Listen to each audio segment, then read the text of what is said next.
প্রতিদিনই যানজট আর দূষণে হাঁসফাঁস করছে ঢাকা।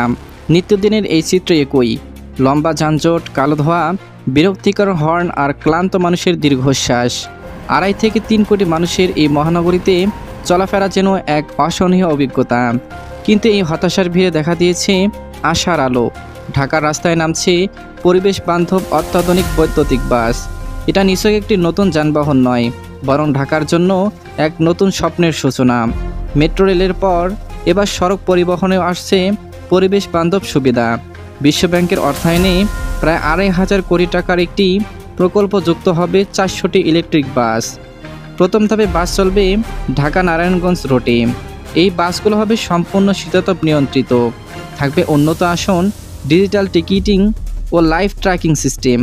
ধোঁয়া ও শব্দ দূষণ একেবারেই থাকবে না। এই বাসগুলো চীন, দক্ষিণ কোরিয়া বা ইউরোপ থেকে আসার সম্ভাবনা বেশি। অতীতে ভারতের কিছু বাস টেকসই না হওয়ায় এবার সরকার ব্র্যান্ড নির্বাচনে বাড়তি সতর্কতা নিচ্ছে। টেকসই পার্টস, দক্ষ চালক রক্ষণাবেক্ষণের পর্যাপ্ত ব্যবস্থা নিশ্চিত করা হবে, কারণ বৈদ্যুতিক বাস পরিচালনায় এগুলো অত্যন্ত গুরুত্বপূর্ণ। এই প্রকল্প ঢাকার গণপরিবহন ব্যবস্থায় রূপান্তরের সূচনা। পুরনো ডিজেল চালিত বাস ধীরে ধীরে সরিয়ে ফেলা হবে। গঠন করা হবে বৃষ্টি মোবাইল নির্গমন পরীক্ষা ইউনিট। আপগ্রেড করা হবে যানবাহন পরিদর্শন কেন্দ্র।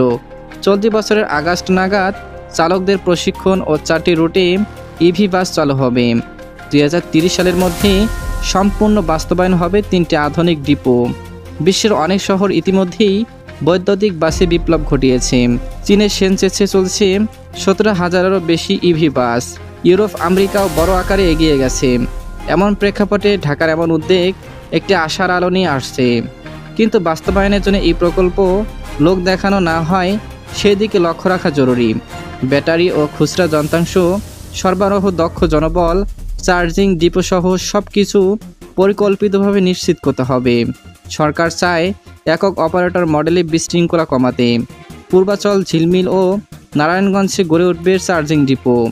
এই বাস শুধু যানবাহন নয়, বরং একটি পরিচ্ছন্ন, আধুনিক ও মানবিক ঢাকার প্রতীক হবে। পরিবহন খাতের উন্নয়নের পাশাপাশি এটি টেকসই উন্নয়নের লক্ষ্যমাত্রা অর্জনের পথও সহজ করবে। তবে এই স্বপ্ন বাস্তবায়ন করতে নাগরিকদের দায়িত্ব রয়েছে। পরিবেশ বান্ধব এই উদ্যোগকে ভালোবাসা ও যত্ন নিতে হবে, তাহলেই গড়ে উঠবে এক বাসযোগ্য